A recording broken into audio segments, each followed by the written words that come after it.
Hello दोस्तों, मैं रमेश शुक्ला। स्वागत है आपका रमन ला क्लासेस में। आज मैं बात करूंगा Allahabad university LLB entrance exam से रिलेटेड सारे डाउट्स के बारे में। जैसा कि मुझसे बहुत सारे बच्चों ने पूछा कि sir Allahabad university LLB entrance exam से रिलेटेड सारे डाउट्स क्लियर कर दीजिए। तो आज मैं एक एक डाउट लेकर चलूंगा। तो चलिए स्टार्ट करते हैं वीडियो। जो बच्चों का पहला डाउट था वो ये था कि इलाहाबाद जो अपना एलएलबी एंट्रेंस एग्जाम कंडक्ट कराएगा, क्या वो खुद कंडक्ट कराएगा या फिर सीयूईटी पीजी के थ्रू होगा। तो बच्चों मैं आपको बताना चाहता हूं कि 70% संभावनाएं हैं कि जो आपका एलएलबी एंट्रेंस एग्जाम 2024 हो इलाहाबाद यूनिवर्सिटी का, उसका जो लैट के थ्रू होता है, जैसा आप लोग जान रहे हैं लैट एडमिशन टेस्ट के थ्रू होता है, इलाहाबाद यूनिवर्सिटी खुद कंडक्ट कराता है। तो इस बार भी लैट के थ्रू हो। कम चांसेस हैं कि इलाहाबाद यूनिवर्सिटी अपना जो पीजी प्रोग्राम है वो सीयूईटी पीजी के थ्रू शामिल करे। दूसरा जो डाउट है, क्या एलएलबी एंट्रेंस में निगेटिव मार्किंग है या नहीं है।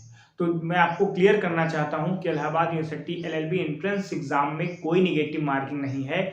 150 क्वेश्चन आते हैं, आप 150 क्वेश्चन सारे अटेम्प्ट कर सकते हैं, क्योंकि कोई भी निगेटिव मार्किंग अभी तक तो नहीं है पिछले इतने सालों से। और इस बार अगर नोटिफिकेशन आता है तो मैं आपके साथ डिस्कशन करूंगा, लेकिन फिलहाल अभी तक कोई भी निगेटिव मार्किंग किसी भी एग्जाम में नहीं थी।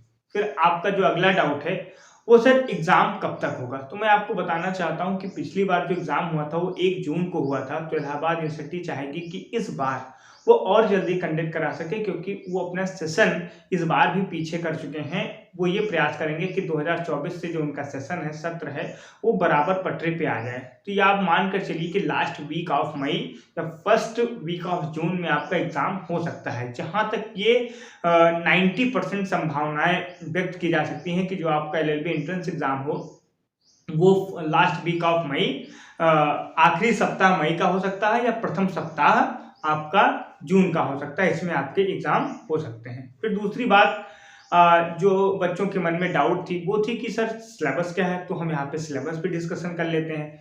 आपकी 50 नंबर के लैंग्वेज कंप्रीहेंशन आते हैं, जिसमें 25 नंबर की हिंदी और 25 नंबर की इंग्लिश होती है। फिर दूसरी बात, आपका जो दूसरा होता है उसमें 50 नंबर का करंट अफेयर और जीएस आता है, जनरल अवेयरनेस। जीएस में आपका पॉलिटी हो गया और हिस्ट्री, जियोग्राफी, इकोनॉमिक्स और मिसलेनियस यानी स्टैटिक जीके जिसे कहते हैं, स्टैटिक जीके के भी पोर्शन रहते हैं। फिर आपका जो लास्ट है वो लीगल रीजनिंग और लीगल एप्टीट्यूड। लीगल एप्टीट्यूड में आपके लॉ से रिलेटेड सारे क्वेश्चन रहते हैं, जैसे आपका आईपीसी हो गया, टॉर्ट हो गया, लीगल मैक्सिम हो गया, कॉन्ट्रैक्ट हो गया, सीपीसी, एविडेंस, ये सारे जो इससे रिलेटेड कुछ क्वेश्चन होते हैं वो आपके एग्जाम में पूछे जाते हैं।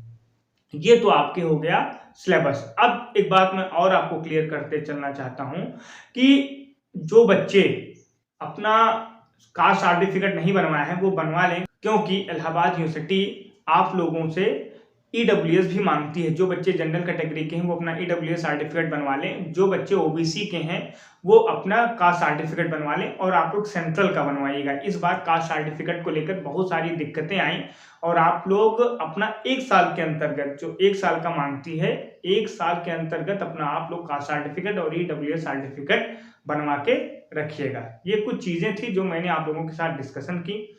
और अगर आप चाहते हैं कि हम हॉस्टल के मुद्दों पे भी बात करें कि हॉस्टल कितना मिलता है, कट ऑफ कितनी जाती है, हम इनके मुद्दों पे भी बात करेंगे अपने अगली किसी वीडियो में। तो आप लोग बने रहें रमन ला क्लासेस के साथ। और मुझे व्यक्तिगत अगर आप मैसेज करना चाहते हैं, जुड़ना चाहते हैं, तो 6394914720 6394914720 इस पे मुझे अपना नाम और मैसेज करके अगर मेरे प्राइवेट ग्रुप से आप जुड़ना चाहते हैं तो जुड़ सकते हैं।